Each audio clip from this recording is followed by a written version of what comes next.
दोस्तों एक बार जबरदस्त तालियां लगा सकते हैं अपनी सपना बहन जी के लिए। दोस्तों कितने लोग सुनने चाहते हैं? कितने लोग सुनने चाहते हैं? सभी लोग सुनने चाहते हैं।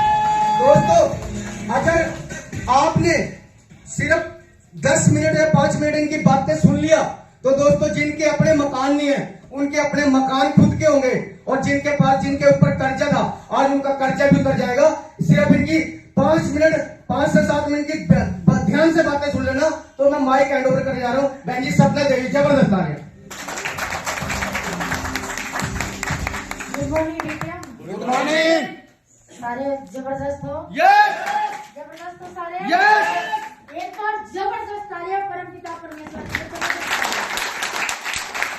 और दोस्तों एक बार जबरदस्त तालियां हमारी कंपनी के मालिक श्री प्रदीप जैन जी और प्रदीप जैन जबरदस्त तालियां। और दोस्तों एक बार जबरदस्त तालियां जिनकी लिस्ट में मेरा नाम था, सुभाष ढिंगड़ा जी और विनोद वर्मा जी के लिए जबरदस्त तालियां। तालियां बहुत ज्यादा नहीं है। एक तो जबरदस्त होता है, एक जबरदस्ती होता है। तो जबरदस्त तालियां सुभाष ढिंगड़ा जी और विनोद वर्मा जी के लिए जबरदस्त तालियां। और दोस्तों एक बार जबरदस्त तालियां हमारी समस्त ग्रो लाइन लाइफ लाइन के लिए, अपनी अपनी टीम के लिए जबरदस्त तालियां। दोस्तों नाम की बात करें, नाम सपना इंसाफ पानीपत की रहने वाली हूँ। और इस बिजनेस की बात करें तो इस बिजनेस से पहले सिलाई का काम करती थी, बुटीक चलाती थी। और भाई ने बोला तो सपने गरीब आदमी के होते नहीं। वैसे मैं पहले से भी गरीब नहीं थी, लेकिन मैं उस इंसान को गरीब मानती हूँ जो अपने माँ बाप के दम पे अमीर हैं। उनकी अमीरी किसी भी काम के नहीं है।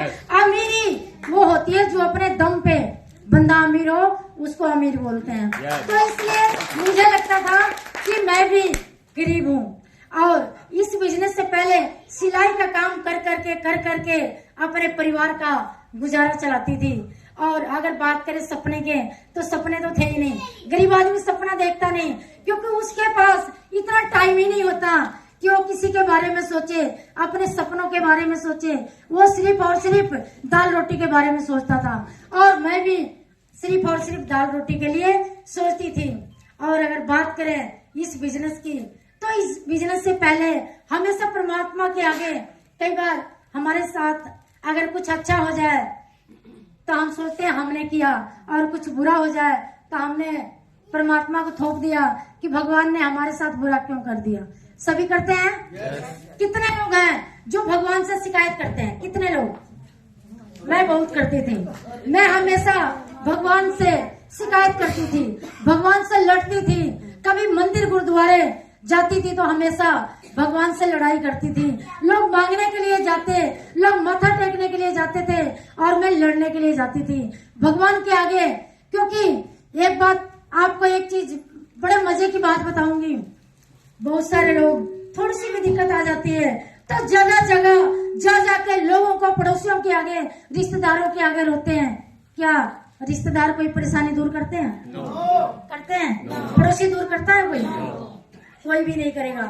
तो मेरे दिमाग में एक चीज था, मैंने कभी भी किसी के आगे आंसू नहीं दिखाए।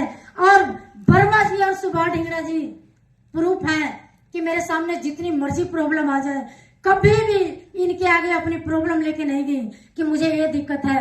अगर गई भी इनके सामने तो सिर्फ और सिर्फ प्लानिंग के लिए कि ये बताओ कि ये काम कैसे होगा। हमेशा भगवान के आगे जाके भगवान से लड़ती थी कि परमात्मा एक बात तो बता दे, मेरी ही लाइफ में इतनी प्रॉब्लम क्यों लिख दिया तूने? कहीं ऐसा तो नहीं कि जब मेरी किस्मत लिख रहा था तब मियां बीवी की लड़ाई हो गई थी? कहीं ऐसा तो नहीं कि जब मेरी किस्मत लिख रहा था कहीं गुस्से में था और गलती से मेरी फाइल ऊपर आ गई और तूने सारा गुस्सा मेरी फाइल के ऊपर ही उतार दिया? हमेशा शिकायत करती थी। और भगवान के आगे बोलती, परमात्मा कभी तो जिंदगी में एक मौका ऐसा दे दो मेहनत करने से। मैं डरती नहीं, मेहनती खूब हूँ, जिद्दी बहुत हूँ। मेरे से अगर कोई चैलेंज कर दे किसी बात को, चाहे कुछ भी हो जाए, मैं चैलेंज से कभी घुटन नहीं टेकती हूँ, कभी भी मुंह नहीं मोड़ती हूँ। मेहनत को खूब करूंगी, परमात्मा एक मौका मेरे को जरूर दे देना। और एक दिन वो मौका मेरी जिंदगी में आया और उस दिन मेरी जिंदगी का एक ऐसा दिन था कि वो मौका, वो जिंदगी, वो दिन आज भी मुझे याद है। जिस दिन मेरे पास सुभाष ढिंगड़ा जी और विनोद वर्मा जी मेरे घर आए, उस दिन मेरी किस्मत के ताले खुल गए। मेरी किस्मत के जितने भी प्रॉब्लम थे वो सारे प्रॉब्लम दूर हो गए। अब इन्होंने एक फार्म मेरे सामने रख दिया और एक ही चीज बोला कि मैडम इस फार्म पे अगर आप साइन करते हो, अगर इस फार्म पे साइन करके थोड़ी सी मेहनत करते हो तो आपकी किस्मत बदल जाएगी। यस, आपको भी बोलते हैं, आपको भी बोलते हैं कि अगर आपने 6200 रुपया लगा लिया तो आपकी किस्मत बदल जाएगी। जैसे मेरे भाई ने बोला कि अगर आप किराए पे बैठे हो ना, आपका घर हो जाएगा। अगर आपके पास गाड़ी नहीं है, आपके पास गाड़ी आ जाएगी। बोला है ना भाई ने, बोला है ना? गलत बोला है, गलत बोला है बिल्कुल। क्योंकि 6200 लगाने के बाद कोई घर नहीं बनता, कोई गाड़ी नहीं आती और कोई हमारी किस्मत नहीं बदलती।